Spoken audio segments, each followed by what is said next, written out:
Spune așa: nu am respect pentru adevăr, torturez și ucid, rănesc inimi și stric vieți, sunt crudă și răutăcioasă, iar odată cu trecerea timpului, puterile îmi cresc.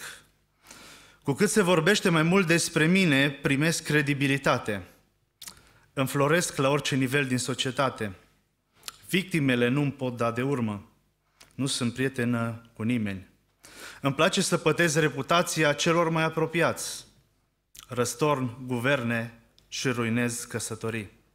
Distrug cariere și produc dureri de inimă, nopți nedormite, distrug biserici și separ pe credincioși. Aduc durere și nasc suspiciune, așa încât cei mai nevinovați oameni își scaldă pernele în lacrimi. Numele meu este bârfă. Bârfă. Asta a făcut Absalom aici. Asta a făcut Absalom, bârfă. Știți ce face bârfa? Pe lângă faptul că distruge, dezonorează, denigrează, bârfa îți sparge contul de Facebook și postează în el lucruri nepotrivite despre tine. Și zice că tu ai fost. Bârfa îți strică identitatea. Bârfa îți fură buletinul, merge cu el prin toată lumea, face tot felul de trăznăi și după aia dă vina pe tine și spune: uite ce ai făcut. Asta face bârfa. Bârfa distruge. Se spunea despre un nou venit care s-a mutat într-o biserică că își parcase mașina în fața unui bar, în fața unui local. Persoana care era de serviciu cu veștile, să zicem veștile, da? A anunțat că nou venit în biserică de fapt este un bețiv. De ce? Pentru că și-a parcat mașina în fața barului. Dacă și-a parcat în fața unei fabrici, nu cred că ar fi zis că e harnic, n-ar fi zis poate nimica, nu? Omul nostru nu era o persoană la care să-i pălacă controversele, certurile, nici n-avea un debit verbal mare, nu a spus multe lucruri, dar numai un singur lucru a făcut. Seara, înainte să meargă acasă, s-a dus și a parcat mașina în fața casei acestei surori. O lăsat-o acolo și s-a dus acasă. Și dimineața a luat-o. Ce ar fi trebuit să se spună despre el? Da, despre ea. E ușor să îi judeci pe alții după contextul care îl crezi. E foarte ușor. Știți, de multe ori așa spunem niște vorbe, ni se pare nouă că s-ar potrivi, bănuim, zicem, și zice așa o vorbă așa într-o doară, știi? Păi sigur e așa. Și cel care aude o ia că sigur e așa. O ia ca ceva verificat, cert. Și spune mai departe. Tu ai spus așa, ca o bănuială, ca o suspiciune, ca o probabilitate. Dar cel ce aude, e bucuros că auzi și el ceva interesant, o duce mai departe și o spune așa cum poate n-ai spus-o. Ce bine ar fi dacă ne-am vorbit de rău pe noi. Ce bine ar fi dacă ne-am judecat pe noi, să aveți obiceiul să vă mai vorbiți de rău, să vă faceți așa cu o școțetă noastră, să ziceți: uite ce am făcut, uite, eu am vrut să fac bine, așa. E sănătos lucrul ăsta, Domnul să ne ajute. Să-l facem față de noi, nu față de alții. Bârfa face rău celor ce sunt bârfiți, face rău celor care o ascultă și face rău celor care o practică. Am citit un pasaj poate nu foarte lung din Scriptură, însă dacă ne uităm la contextul lărgit, vom vedea cât de mult rău poate să facă păcatul acesta. David a trebuit să-și părăsească tronul, a trebuit să-și părăsească capitala, s-a despărțit de unii dintre cei mai credincioși slujitori, unii l-au trădat, Ahitofel, sfetnicul credincios, l-a părăsit, fiul său și alții împreună cu el au trebuit să moară. De ce? Din cauza bârfei. Când cineva bârfește sau poate nu ești tu cel care face lucrul ăsta, caută să te atragă, știți cum, ca în mașina de tocat carne. Să-ți prindă degetele acolo și să tot învârtă și după ce a intrat, nu știu cum le mai scoți afară. Vreau să vă întreb, ați simțit dumneavoastră bârfiți vreodată? Vreau să ridicați o mână sus, dar în biserică. În biserică, n-aveți curaj. N-aveți curaj. Nu-i vorba de acum, nu vă întreb cine, nu vă întreb ce. Mă întreb dacă v-ați simțit. Sau vreau să vă întreb, ați fost în contexte în care, nu neapărat de biserică, în care alții au început să bârfească cu noastră și poate n-ați vrut să ascultați, dar poate n-ați știut cum să reacționați atunci pe moment. Ați fost în situații din astea? Am fost, așa-i? Nu o să vă întreb cine are probleme cu practicarea, că s-ar putea ca mulți dintre noi să avem, chiar dacă nu ne dăm seama. Am zis că, nu știu cum, nu mai țin minte cum a pus Domnul pe inimă subiectul ăsta, dar pe urmă m-am gândit, un subiect potrivit înainte de adunarea generală, că sunt multe subiecte de discuții, știți? Și bine să fim atenți și înainte și după, să ne păzim, să nu zicem ce nu trebuie. Asta nu înseamnă că nu ai voie să discuți aspecte practice. Asta nu înseamnă, vreau să spun că mulți dintre noi, dintre frați, sunt așa de sinceri în ei încât și când nu bârfesc ei au impresia că bârfesc. Sunt lucruri pe care e normal să le spui și sunt negative și nu bârfești. Și vă dau un exemplu. Atunci când eram la școală și făceam câte o prostioară, lipseam de la școală sau eram obraznic cu profesorii sau știu ce mai făceam, diriginta o suna pe mama. Și la mama îi prindea foarte bine. Și mie mi-a prins bine. Vreau să vă întreb, m-a bârfit diriginta? Păi nu m-a bârfit. De ce nu m-a bârfit? Era responsabilitatea ei și era responsabilitatea mamei să se ocupe de educația mea. Erau persoane care aveau responsabilitatea asta, era un scop constructiv.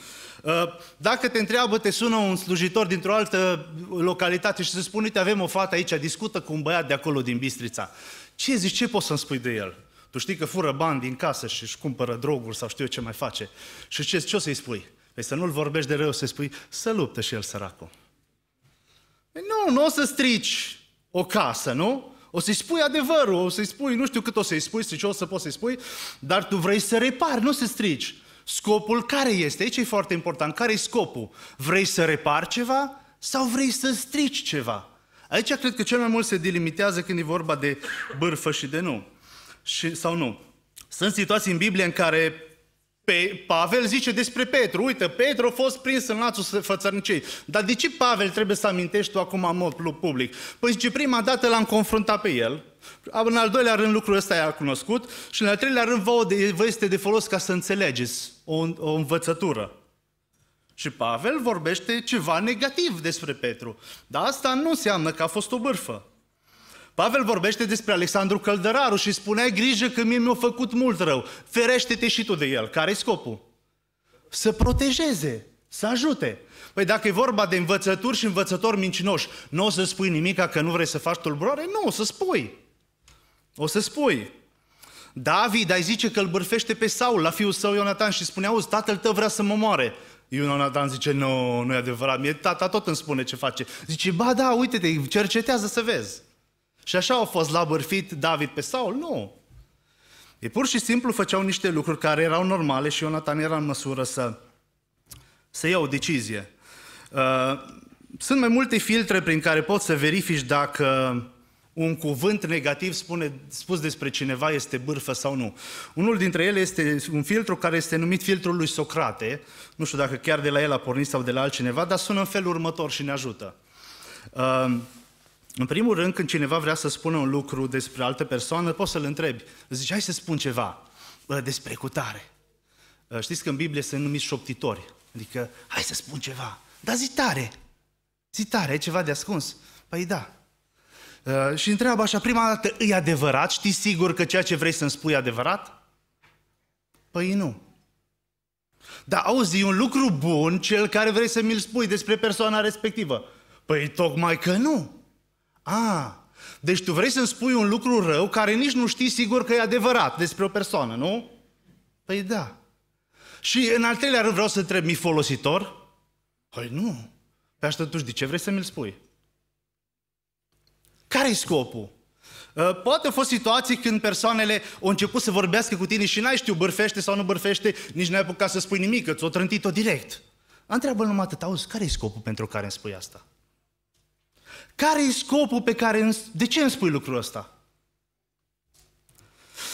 Vreau să spun că oamenii care bârfesc au niște scopuri, au niște motivații și, în primul rând, aș vrea să vedem care sunt motivele oamenilor care bârfesc. De ce?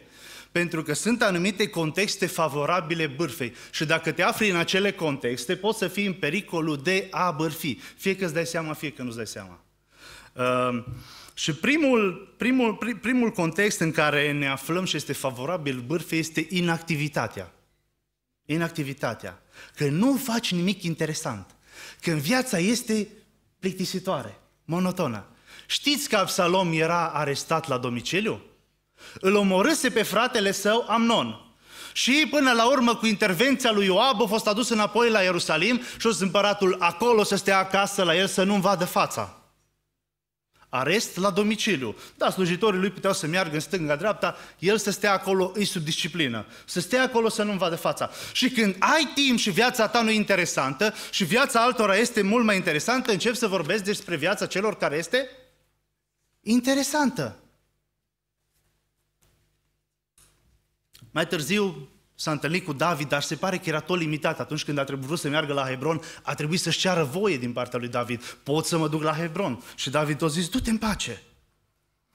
Am zis un citat, puțin l-am schimbat, despre ce înseamnă să fii bârfitor și spune așa. Bârfitorii sunt oameni frustrați, oameni neîmpliniți, oameni nefericiți. Și oamenii ăștia, dacă ar fi înțelepți, nu ar avea timp să bârfească, s-ar bucura din plin de familia lor și de realizările lor. Dar din cauza că viața lor este un mare vid, nu le rămâne decât să-l umple cu bârfă. Pentru că viața lor este un gol. Nu le rămâne decât să vorbească despre alții, a căror viață pare mai interesantă. De aceea spune Pavel în 1 Timotei 5:11, spune pe văduvele tinere să nu le primești, căci se deprind să umble fără nicio treabă. De ce umblă fără nicio treabă? Că au timp. Din casă în casă. Și nu numai că sunt leneșe, adică au timp, dar sunt și limbute și scoditoare, adică caută subiecte de bârfă și vorbesc ce nu trebuie vorbit. Acum el le dă exemplu pe văduvele tinere, dar aici poate fi vorba și despre bărbați, și despre tineri, și despre tinere, poate fi vorba despre toată lumea. E vorba în primul rând de persoane care au timp. Când ai timp și nu se întâmplă ceva interesant în viața ta, ești în pericolul de a vorbi despre alții. Trebuie să ai grijă când ai prea mult timp liber. Mai bine folosește-l în slujba Domnului. Propuneți să faci ceva important care să-ți umple timpul acela. De ce? Pentru că dacă nu, o să numai să stai la telefon și să ai auzit ce s-a întâmplat. Dar ai auzit de cutare, dar ai auzit ce-o zis ăla, dar ai văzut ce-o postat ăla, dar ai văzut și o să ai timp. Când slujești și ești ocupat, nu o să ai timp de astea. Eu la mine de multe ori vin știri și zice, păi n-ai auzit, păi tu nu știi, păi eu nu știu. Păi da, de nu știu când s-a întâmplat, nu știu, n-am auzit, n-am timp. N-am timp să văd tot ce se întâmplă pe internet. Dacă e vorba de a sluji, de a face ceva folositor, n-am vreme. Dar să văd toate știrile, toate răutățile, toate bârfele, pentru că majoritatea, nu majoritatea, dar foarte multe din știrile pe care ne bombardează și pe telefon și media sunt bârfe. Ce-o mai făcut vedeta cu tare, cu cine s-a mai întâlnit, cu cine s-a mai căsătorit, cu cine a mai divorțat. Astea sunt bârfele. De fapt, ei le numesc știri. De ce? Ca să ne obișnuim cu ele. Să fie ca un drog care simți nevoia să te antrenezi cu el mai departe. Un alt context care favorizează bârfa este invidia. Și invidia are la bază inferioritatea. Când te simți inferior, când te simți mai mic și te uiți la alte persoane a căror viață este deosebită. Absalom avea și el darurile lui, avea abilități din partea lui Dumnezeu. Spune că era un tânăr foarte frumos, fără niciun cusur. Era politicos, știa să se poarte din punct de vedere social. Te impresiona omul acesta când te întâlneai cu ei. Îți lăsa o bună impresie. Avea daruri din partea lui Dumnezeu. Dumnezeu i-a dat darurile acestea, dar n-au înțeles care este locul. El a zis, nu, eu vreau locul lui tata. Eu vreau locul lui tata. De ce să lucrez eu la caracterul meu? De ce să îmi remediez eu starea mea? Mai bine îl dau jos pe ăla care mă face să mă simt penibil, pentru că el e mai bine decât mine și eu sunt rău, nu? Mai bine îl dau jos și atunci să mă arăt și eu mai bine. Dacă el coboară mai jos, mă ridic și eu mai sus. Când țintești la locul altuia, produci pagube. Poți să îți dorești la un moment dat să ajungi, știu eu, într-o anumită poziție, să ai anumiți prieteni. Și dacă nu poți ajunge acolo, ești tentat să vorbești de rău persoana aceea. De ce?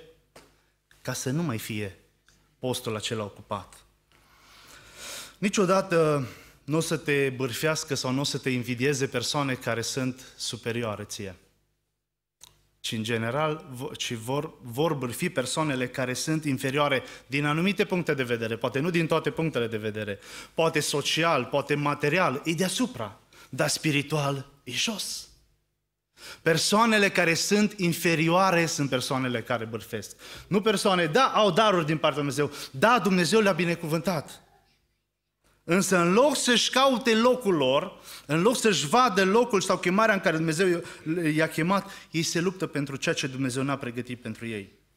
Și bine ar fi dacă ne-am cheltuit inteligența lucrând la caracterul nostru și la dezvoltarea noastră personală. S-ar putea să nu fii sau să nu fiu conștient că sunt invidios pe cineva, dar să-mi fie greu să mă bucur de succesele lui.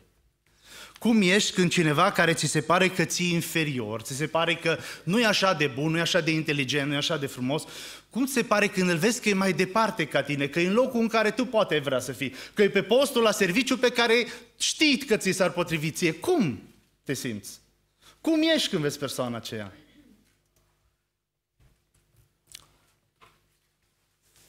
Trebuie să învățăm să ne bucurăm și de succesele altora și să avem încredere că Dumnezeu ce a pregătit pentru noi va lucra, slăvit să fie El.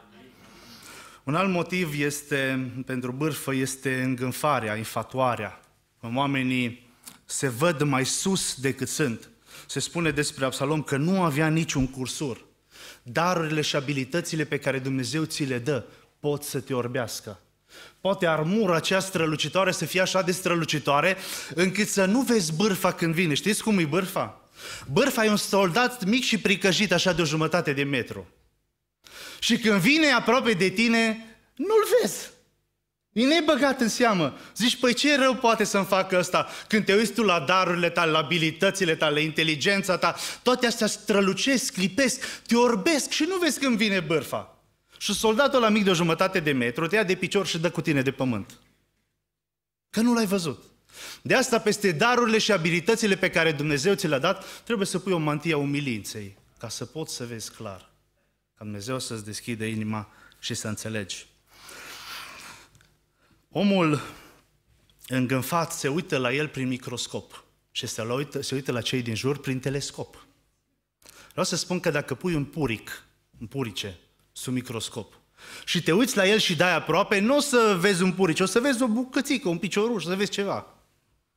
Și o să-l vezi așa de mare încât nu-i vezi limitele, nu-i vezi marginile, știi? Când te uiți la tine așa prin microscopul ăsta, o să zici, băi, ce inteligență! Îmi zicea David, băiețelul meu de un copil care zice, băi, eu sunt zeu, așa bună părere avea despre el. Eu sunt zeu, uitați-vă la mine. Da? Câteodată așa să ai o impresie bună așa despre tine. Mă, cum pot fi eu așa de inteligent? Aveam un coleg care își pupa mâinile și zicea, bă, ce bine lucrez. Să ai așa o impresie bună despre tine, încât nu-ți vezi limitele, nu-ți vezi marginile. Te uiți la tine și nu poți să-ți vezi limitele. Zici, bă, eu sunt inegalabil, mă. Nu știu cine mai e ca mine, mă uit în jur, dar pe nimeni nu mai văd așa ca mine. Și te uiți la o stea care e departe sau la o planetă, te uiți cu telescopul și vezi că e departe și că e mărginită și vezi limitele. Când te uiți la altul, vezi toate limitele. Dar pune lângă altul puricele cu steaua. Care e mai mare? Știi? Așa e când te uiți la tine prin microscop și te vezi foarte mare. Și la alții te uiți prin telescop. Și le vezi toate greșelile și zici, bă, ăsta n-are ce căuta, acolo e locul meu, că eu sunt așa, eu ar trebui să fiu acolo. Fiindcă era cel mai frumos, Absalom s-a gândit că el ar trebui să fie numărul 1 în Israel. S-ar putea să fie numărul cel mai inteligent dintr-un grup sau dintr-o biserică. Nu înseamnă că trebuie să fie întotdeauna numărul 1. Nu știu, într-o anumită situație. S-ar putea să fii talentat, să fii frumos, să fii prezentabil, să fii popular, să fii bogat, să fii favorizat prin context pentru că ești fiul sau fiica lui, cu tare. S-ar putea, nu știu, să fii apreciat, să fii lăudat, să ai o voce, să știi muzică. Aia nu înseamnă întotdeauna că tu trebuie să fii persoana numărul 1. Ci trebuie să știi că trebuie să fii în locul în care zidești biserica și aduci un folos trupului lui Hristos și oamenilor în general. Pentru că poți să ajungi așa cum vrei, dând din coate să ajungi acolo și să obosești o biserică, să omori o biserică, să întinzi răbdarea la maxim. Și vreau să spun că lucrul ăsta se întâmplă. Oameni care își doresc să ajungă prin comitete, vă spun sincer că nu știu pe aici, nu știu. Dacă sunt, Domnul știe, eu nu știu. Oameni care își doresc să ajungă în funcții, știți, poate nu au reușit din punct de vedere social în lumea asta și o să, bă, măcar în biserică să fiu și eu cineva. Bă, măcar acolo, bă, să vad și eu că sunt important, mă. că-s băgat în seamă, că am și eu un cuvânt de spus. Și dai din coate și oamenii serioși se dau deoparte, că zic, bă, eu nu dau din coate. Și ajungi acolo și nu ești apreciat. Nu ești apreciată. Zici că dacă ajungi acolo o să te simți și tu bine. Te simți, poate pentru o vreme, dar ceilalți, cum se simt? Un alt motiv pentru bârfă este învrăjbirea, ura, răzbunarea, neiertarea. David l-a iertat pe Absalom, chiar dacă l-a ținut mai departe sub disciplină și a restaurat legătura, relația. Dar Absalom nu l-a iertat pe David. Dar ce motive avea Absalom? Probabil că avea și el motivele lui. Dar au zis, mă, cu ăsta eu nu mai fac pace, chiar dacă mă arăt prietenos, chiar dacă mă arăt ascultător, respectos, tată, pot să mă duc până la Hebron. Dar uite ce s-a schimbat copilul meu, du-te în pace, Domnul să fie cu tine. Dar de el, de fapt, în timp ce și-a arătat prietenia, pe la spate era un dușman, era un potrivnic. Dușmânia aceasta este un motiv de bârfă. Și începe să lucreze pe la spate cu măestria unui paianjen, să țese fire, legături între oameni, să așteaptă să-i cade prada în gheare. Nu suporți ca altul să fie mai bun, să fie mai apreciat, să fie mai băgat în seamă. Asta face dușmânia, învrăjbirea. Sfatul este să renunțăm la acele planuri, dacă sunt în inima noastră, dacă este acea pornire răutăcioasă și mai bine să ne rezolvăm problemele cu oamenii care trebuie să le rezolvăm. Să știm că să avem relații corecte, să știm că avem relații rezolvate. Să nu există neiertare. Când există neiertare, ură, dușmănie, există pericolul să vorbesc de rău persoana cealaltă. Poate persoana nici nu știe că mi-a făcut rău. Poate știe, poate nu știe. Poate e o persoană care nu vrea să se împace cu mine. Dar din punctul meu de vedere, trebuie să fac tot ce ține de mine ca să știu că nu dușmănesc acea persoană. De ce? Pentru că atunci sunt în poziția și sunt în ispita de a o vorbi de rău. Și asta nu îmi va face cinste mie, îmi va face un deserviciu. Și în ultimul rând, un ultim motiv este că există un interes. Există un interes. Persoanele care bârfesc, fie că își dau seama, fie că nu își dau seama, de cele mai multe ori au un interes, vor să câștige ceva. Dar ce ar putea câștiga? Știți ce zice Absalom? De m-ar pune pe mine judecător în țară. Ce vrea el? Vrea și el o poziție, vrea și el un statut, vrea și el o imagine, vrea să-și schimbe imaginea, dar pocăiește-te dacă vrei să schimbi imaginea. Nu, eu nu așa vreau să schimb imaginea. Vreau să o pătez pe altora ca să arăt eu mai bine. Poate primești, nu știu, un ajutor, poate primești niște avantaje, niște oameni care te susțin, nu știu ce primești. Influență, întâietate. Apostolul Ioan zice despre Diotref că zice, el nu vrea să știe de noi. Zice, ne clevetește cu vorbe rele. A cleveti înseamnă a bârfi în Biblie.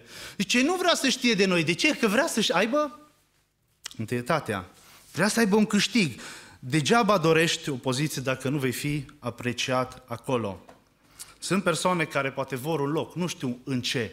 Vor să aibă un loc, o influență. Vor să fie persoane care sunt văzute, care sunt apreciate. Ferește-te și lasă pe Dumnezeu să lucreze pentru tine dacă locul acela el este hotărât pentru tine. Dacă nu lucra mânjindu-l pe altul și făcându-l să pară, știu eu, discreditat, ca să poți să iei locul acela.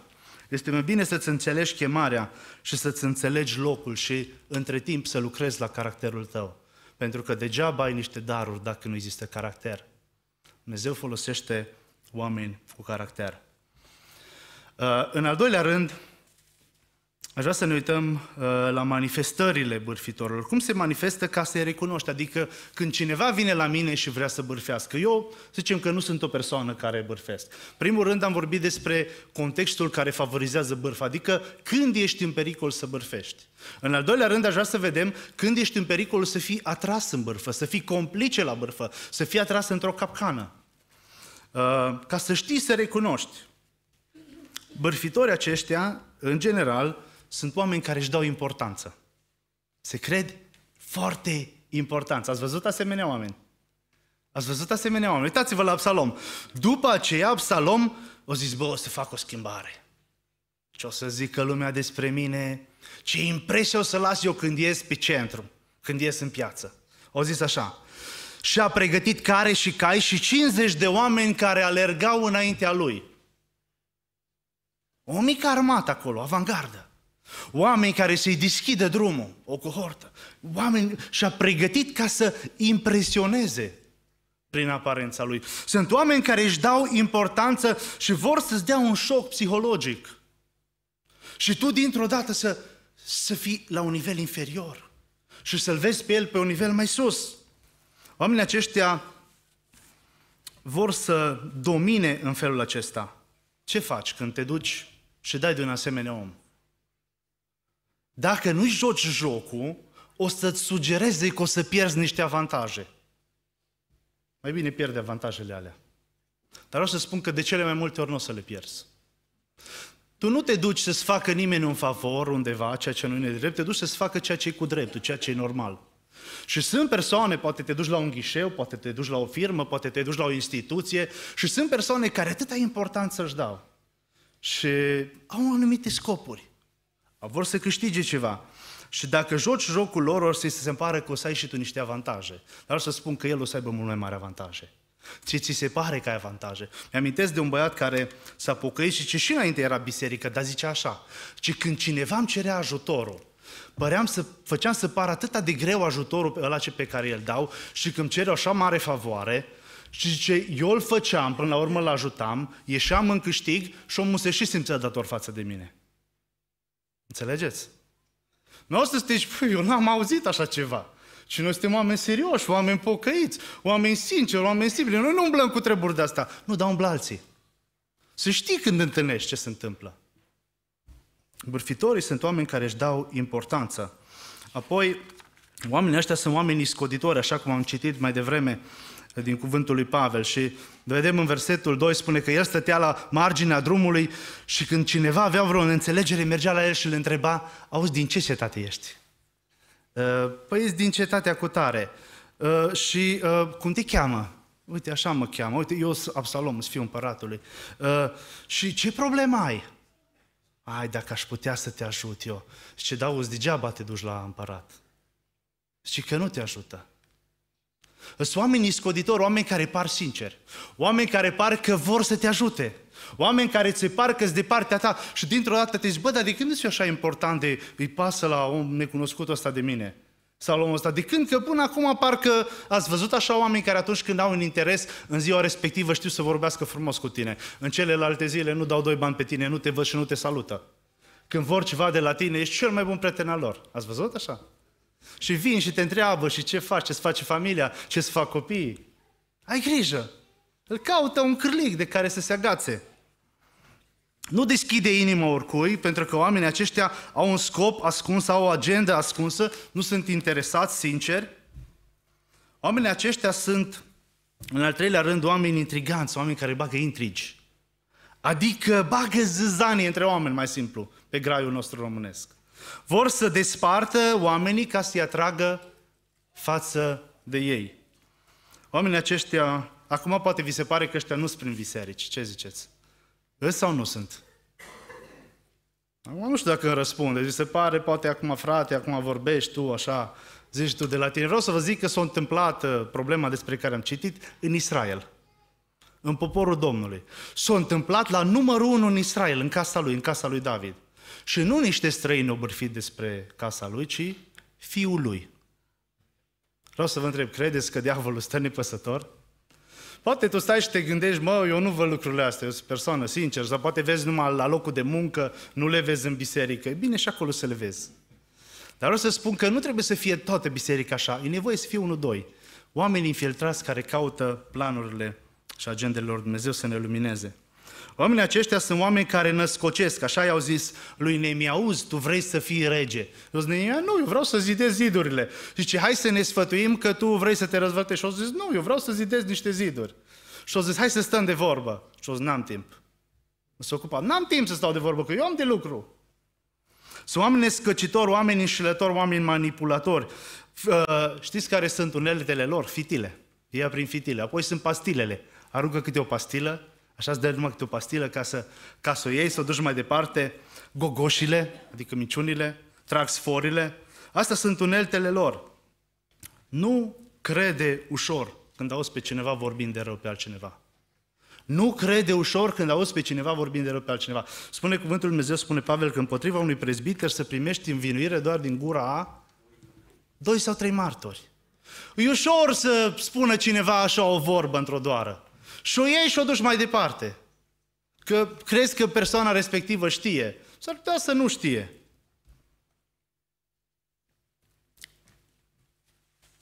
Oamenii aceștia sunt oameni care înșeală, sunt oameni care ar vrea să ia locul care este în fața lor. Și n-ar vrea, își arogă o falsă și o identitate și arogă o falsă identitate. Oamenii aceștia îți iau identitatea ta și o fac terci. Oamenii aceștia își arogă o identitate care nu le aparține, care este falsă. Că se văd și își proiectează o imagine care este mult mai mare decât imaginile lor din realitate. Vorbesc despre competențele lor ca niște competențe care ar fi mult mai mari decât sunt, într-adevăr. Ați avut așa, să vă întreb colegi la muncă, da? Care nu mă auzi că zice de șeful, nu știe. Ați întâlnit așa? Nu știe, nu uite-te la el cum face. Auzi, dar de ce îmi spui mie lucrurile astea? Păi nu o să-ți spună, dar vrea el să fie în locul lui. Nu o să spună, dar vrea el să fie în locul lui. Și vrea tu să fii aliatul lui. Vrea să te câștige de partea lui. Atunci când e cazul. Nu te împrieteni cu asemenea oameni. Prietenia cu asemenea oameni este periculoasă. De ce? Pentru că dacă te asociezi cu ei, o să ieși cu reputația pătată și rușinat. Oamenii aceștia, spune cuvântul lui Dumnezeu, versetul 11, 200 de oameni din Ierusalim care fusese răpoftiți la Hebron de Absalom, au însoțit pe Absalom, l-au însoțit în prostia lor fără să știe nimic. Ei mergeau acolo să facă un complot, să meargă împotriva Ierusalimului și au fost invitați, dar după ce primești darul lor, după ce mănânci la masa lor, te simți dator. Și zici, bă, uite, omul ăsta s-a purtat frumos cu mine, m-a invitat la masă, mi-a făcut un dar, mi-a făcut un cadou. Acum eu, mă simt dator față de el? Nu. El te atrage pe tine într-un șiretlic. Mi s-a întâmplat la domeniul de activitate să vină cineva și să vrea să-și asigure o bună intrare. Și-o venit și m-a așteptat și s-o dat jos din mașină, s-o purtat cu mine de-am crezut că-s președintele României. Așa de umil și m-a sărutat. Și mi-a dat mâna și umil și Domnul Emanuel și mi-a dus un mic cadou. Știți de ce? Păi vrea un mare cadou. Și era evreu. Ai grijă când oamenii îți fac daruri. Ai grijă când oamenii îți dau o importanță mai mare decât ai. Când se poartă cu tine ca și cum tu ești cel mai important. Oamenii ăștia, de fapt, tu vrei, ei vor să-ți arate fidelitatea lor față de tine, ca tu să-ți arăți fidelitatea ta față de ei. Dar ei și-o arată într-un lucru mărunt și ție o să-ți cere să-ți arăți într-un lucru mare, care o să te compromită. O să te compromită. O să-ți ceară lucruri care te compromit. O să ceară să faci nedreptăți, o să ceară să susții ce nu trebuie, să spui ce nu trebuie. Să faci lucruri pe care n-ar trebui să le faci. Oamenii aceștia sunt foarte abili, sunt isteți, sunt iscusiți și spune să purta așa cu toți oamenii și câștiga inima oamenilor din Israel. Știa cum să se poarte ca un, zice politician în ziua de astăzi. Știu cum să se poarte. Sunt bărfitorii, nu totdeauna, unii sunt mai educați, alții mai puțin educați. Dar sunt care știu să se poarte. Știu să-ți câștige inima, știu ce nevoie, știu cum să se apropie de tine. Îți fac un serviciu și apoi așteaptă de la tine mult mai mult. Așteaptă să întorci serviciul acela. Nu te lăsa prins în plasa acestor oameni. Și apoi, în ultimul rând, trebuie să știi că oamenii ăștia, chiar dacă par interesați, sunt oameni la care nu le pasă. Sunt insensibili. Ți se pare că se ocupă de tine și că îi pasă de tine și că e interesat de tine. Însă vreau să spun că vei pica prost. Oamenii aceștia sunt, ca să fii un asemenea om, trebuie să fii un om cu tupeu. Trebuie să fii un om cu obraz gros. Trebuie să fii un om cu inimă de piatră. Și sunt asemenea oameni care se poartă cu tine în felul acesta. Nu le pare rău că după aia o să afli, că după aia o să-ți dai seama. Ei, după ce și-au îndeplinit scopul, oricum nu te mai cunosc, decât dacă joci mai departe jocul lor. Invitații aceștia care i-a invitat Absalom nu știau ce urmează să se întâmple. De aceea trebuie să ai grijă la propunerile oamenilor care sunt de felul acesta. Îndepărtează-te sau confruntă-i dacă ai posibilitatea.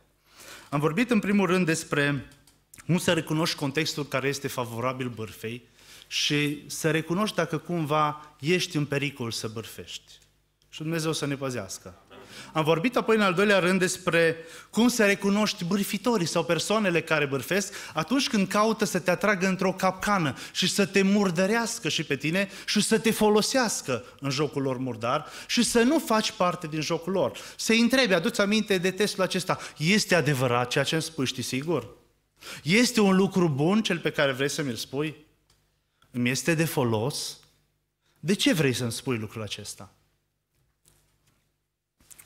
Eleanor Roosevelt zicea că mințile luminate, și mi-aș dori să putem ține minte lucrul acesta, mințile luminate discută idei. Idei. Mințile mediocre discută evenimente. Ce s-a mai întâmplat? Și normal până la un anumit punct să vorbești ce s-a mai întâmplat, că asta e primul lucru când te întâlnești, dar să nu rămâi acolo. Și mințile slabe discută alte persoane. Noi de care suntem? Noi de care suntem? Mințile luminate discută idei.